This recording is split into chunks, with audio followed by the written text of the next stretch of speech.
সম্মানিত উপস্থিতি, সালাম আলাইকুম। প্রথমত সকলকে বিজয়ের শুভেচ্ছা।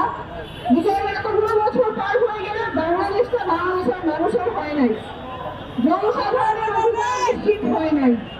অধিকার রয়ে গেছে কুক্ষিগত ক্ষমতার কাছে। ক্ষমতাসীন রাজনীতিবিদ, ক্ষমতাসীন দল, পরিবার, মিডিয়া, ব্যবসায়ী, আমলাতন্ত্র যারা ক্ষমতার কাছে, তাদের কাছে অধিকার কুক্ষিগত। এই অবস্থা চলবে না। বাংলাদেশের সাধারণ মানুষের অধিকার নিশ্চিত করবে, এজন্যই আমরা রাজনীতি করছি। গণতান্ত্রিক রাষ্ট্র এবং অধিকার নিশ্চিত করতে আমাদের প্রতিষ্ঠানগুলো শক্ত করতে হবে। আমাদের স্বাধীন মিডিয়া লাগবে, স্বাধীন বিচার বিভাগ লাগবে, স্বাধীন নির্বাচন কমিশন লাগবে। নির্বাচনের তফসিল ঘোষণার পরের দিন ভর্তি করে বাংলাদেশের রাজধানীতে একজন প্রার্থী গুলিবিদ্ধ হওয়ার কোনো বিচ্ছিন্ন ঘটনা না।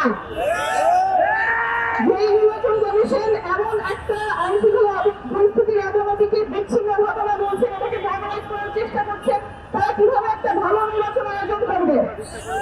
ওসমান হাদির জন্য আমরা সহানুভূতি চাই না, আমরা বিচার চাই। সেই কথা যখন গ্রেফতার হবে, আমরা এগুলোর সুষ্ঠু উত্তর চাই। বিচার বিভাগ সঠিক হতে হবে, মিডিয়া সঠিক হতে হবে।